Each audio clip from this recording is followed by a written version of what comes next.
Hi my lovies, welcome back to my channel. Today is going to be my March hits and misses. Yes, that's what it is. And I'm really excited to be filming this today because I feel like I have a good mixed bag of new products in this and some revisited oldies.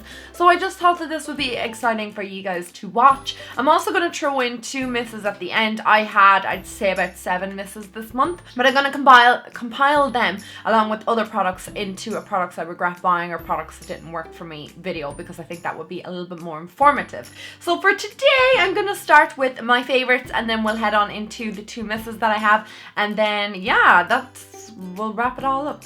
I don't know about anybody else, but I think that the month of March went by so slowly and it actually kind of was dragging towards the end, and I'm kind of glad that the month is over. It's been a very busy month for me. I've had so much going on behind the scenes here and I'm just kind of ready to kind of relax a little bit. I have a lot going on in my personal life as well, which is affecting me a little bit, but we'll get there in the end. Also, I did start a course as well this month, which is going on for 6 months. And I'm excited to get back into studying, but it's kind of hard for me because I haven't been studying in about a year and a bit, so I'm just kind of getting back into it, but I am enjoying it. So for now, let's head on into the products that I was liking, and then I'll throw in my 2 misses at the end. So first I want to talk about these. I actually mentioned these in Snapchat very early in March, and these are the washcloths, the Come Clean cloth. These are 3 reusable cloths and they remove your makeup with just water. I love these. When I talked about them on Snapchat, everyone was like, oh, they're not really that good and they're not great. Hang on, let's see, can I get one out? I currently have one in my bathroom, and my mum gave me one as well because I actually bought them for her when she was in hospital, and she gave me one to try out. So they look like that. They're just oval, long ovals, and they're just amazing. I really, really like them. I'm kind of a bit bummed that they threw a white one in here because I really don't want to see how much gunk is coming off my face. The pink one is great. If this was black, I'd prefer it. I know that sounds really weird, like it's just a color, but it's microfibers. It's amazing. You just wet this and you rub it on your face and it removes your makeup. This was €4 for 3 of them, and I'm in love with these. There's like a fluffier side on one side and then a smaller, shorter, fluffy side on the other side. Anyway, they remove your makeup with just water, and they actually do. Now, the only thing they don't remove without water is liquid lipstick, and I do find sometimes that my eyeliner, if it's liquid or waterproof eyeliner, it might struggle to take that off, but it takes everything else off, and it is great because you don't need any other products other than water with it. Following on from cleansing, another product I have been using, and I've been using it in conjunction with this by times, so I will plop a little bit of this into it if I'm trying to get off my liquid lipstick, and this will help just to remove any extra product. This is the Nivea Cleansing Cream Wash. I saw this in Tesco's and I said, oh, I'm going to pick that up and see what it's like. I've used a good bit of it this month. We're down to about this much, and I've been using it every single night before I go to bed, just to take off any extra remnants, using this and the cloth to just take off liquid lipstick and stuff. And I just find to get off the last tiny little bit of makeup off my mouth or my eyes that this works really, really well, and it's really affordable as well. I think this only costs like €3 or €4,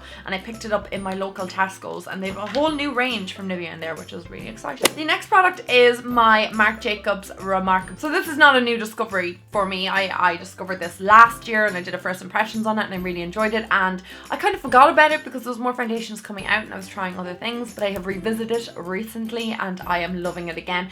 I keep listening to people's reviews of this, and I don't know why, like when anybody ever mentions this and they often say that it creases on you, then it kind of turns me off it, but then when I wear it I'm like, it doesn't crease on me, but then I kind of have it instilled in my brain that this is going to crease on me for some reason. I will say, if you have very like fine lines on your skin or you have issues with creasing, you will not like this foundation because of any of the reviews that I've seen on it, and I have seen people show the creasing, but for me it works fine. The only issues I ever have is it could seep in between my brows from time to time, but very, very rarely, and it's just because I frown an awful lot. My eyebrows move a lot in the day. I want to talk about these two products. Everybody and their mother has been discussing these, and these are the Stila, are they called the Magnificent Metals? Hang on till I get the actual correct name. The Magnificent Metals Glitter and Glow Liquid Eyeshadow. So they look like this. I was invited to the press release of these and I didn't actually get to make it.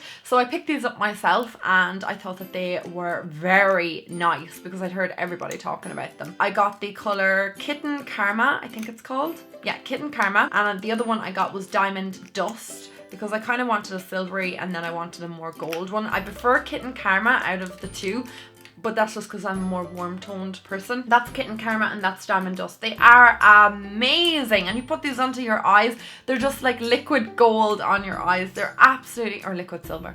They're absolutely gorgeous, and I see now in the US they've released like purple shades and blue shades and green shades, so I can't wait for them to come to Ireland. Right now they just have an awful lot of neutrals, and that's perfect for me because I like neutrals, especially on the eyes, but they are beautiful, and I'll definitely pick up the purple when it comes available to us here in Ireland. But I highly recommend you guys pick them up.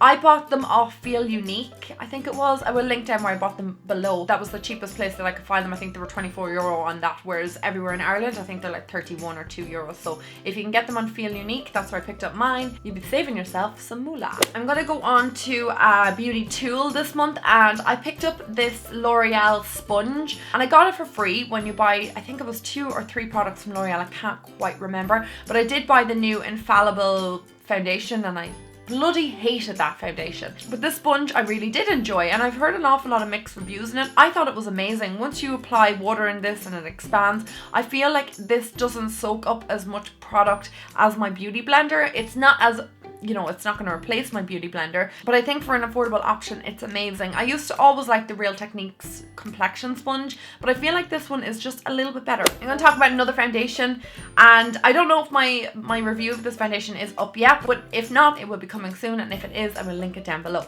So this is the Wet n Wild Photo Focus Foundation. That's the one. It looks like this. I picked mine up online. I had to order from Wet n Wild, get it shipped to Ireland using a shipping service, and it was a bit of a mess, I'm not gonna lie. As well as that, Wet n Wild is sold in Ireland, which just kind of bums me out that they have no intentions of releasing this anytime soon, because I did get the press release for the new products coming out. This isn't even named in it, so I don't know when this is going to be released in Ireland. Right now you have to buy it online. It was $6 or something like that, so inexpensive, and it is amazing. Definitely go and look at my first impressions of this foundation. I have used it about 4 or 5 times since. I wear it to my course because, like I said, it's only a $6 foundation. Great to wear because it's really affordable.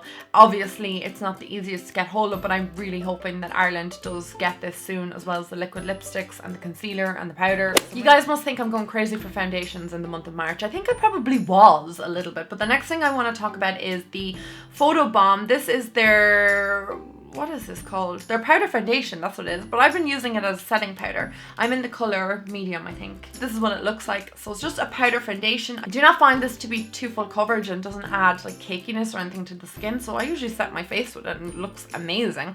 It lasts really long on the skin. Like I said, the powder foundation thing kind of threw me for a loop, because I was like, wow, it's going to be like really full coverage and stuff. It's not really. It adds a tiny bit of coverage, but it's not more coverage than my Rimmel powder. You can see it there. It just sets my foundation really well, and I really liked it. This product was such a hidden gem for me. In March I did my full face using, I think it was €20 makeup challenge, that one, and I picked up this product for $4.50 or something like that. It was so bloody inexpensive. It was ridiculously affordable, and this is what it looks like. It's from Makeup Revolution. It's called the Ultra Sculpt and Contour Kit, and it looks like that. So you get contour, highlight and blush. Not gonna lie, I've been living for these 2 shades here. The highlight is just to die for on your skin, and it's so pigmented. Like, I just can't believe that you could get something so affordable from a drugstore brand and it looks really, really nice. Like, I'm all for drugstore brands, you know guys how much I rave about them, but generally when it comes to highlights and blushes and stuff like that, they can fall below, just a little bit below par, but this is incredible, and the contour is very, very pigmented also. I don't use that as much because I just have other contour shades that I've used at the moment, but it is amazing. Definitely pick this up for $4.50, or I think it was £4 or something like that. It was just ridiculously inexpensive. I got this off the Superdrug website. The next product I want to talk about is my Clinique Take the Day Off Moisture Balm or Cleansing Balm. I'm not sure what you would call this. These cleansing balms have just blown up in recent years. I remember Emma Harding came out with one, I think about 3 years ago, maybe 2.5 years ago, and it was really expensive. It was about 30 or 40 euro, and you could only get it in Harrods or certain places online. It was really limited and again expensive. So now Clinique have brought out their own version. It looks like that on the inside. It is about 33 euros, so it isn't a cheap product. It's kind of in line with their eye makeup remover and stuff like that. Again, it is a little bit pricey, but you only need the tiniest amount of it, and it breaks down all of your makeup on your face like nothing else. Like, it is amazing. I will definitely use this for more full coverage foundations to kind of break them down, because the oil in this mixes with the foundation, they just separate and it just removes it off your skin. Some people have said to me, would you not use coconut oil instead of this? Coconut oil is not good to use on your skin. It can clog your pores and cause like spots and stuff like that. And I know that about coconut oil because I've read tons of articles about using it on your face, and it's not supposed to be good. I have this about 8 weeks. I was to mention it in my February favorites and I forgot, but we're mentioning it now. So there you go. And the final product I want to talk about is a Morphe brush, and this is the M502. I have been using this brush to death this month. Every single eye look I use this brush to blend out the crease. I use it to apply a light wash of colour. I used it today as well. I just think it is a great brush. I'm gonna have to buy a backup of this because I just feel like I need a second one, because I'm always using it and I'll use it for about 6 different shadows on the eye. Over exaggeration slightly. I use it for most of my crease shades, and I would just prefer to have a second one. It is an amazing little brush. What a great brush. You're a fabulous brush. So now guys, now that we've gone through my favorites, I'm gonna go through my misses this month.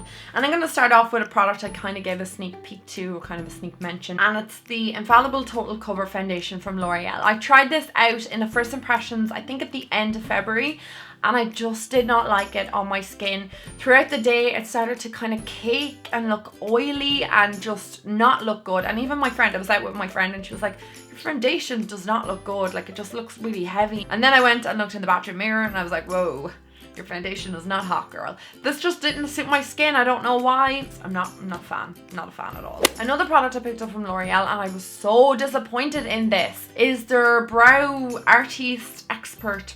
I thought this was going to be amazing. It's going to be like the Ka-Brow, or not the Ka-Brow, whatever, one of the brow products from Benefit that's kind of angled. I can never think of the name of it, and I use it a lot. When I placed this through my brows, I did the first impressions video and I used it and I thought it looked really nice. But then when I was looking over the footage, I was like, oh my god, girl, your eyebrows are so patchy. This product just patched up on me so bad. And I don't know if you can see it there. I'm going to zoom in on that because it just is the most patchiest product I've ever used on my brows. So that is it there. I'm just going to demonstrate it being patchy also. So can you see that?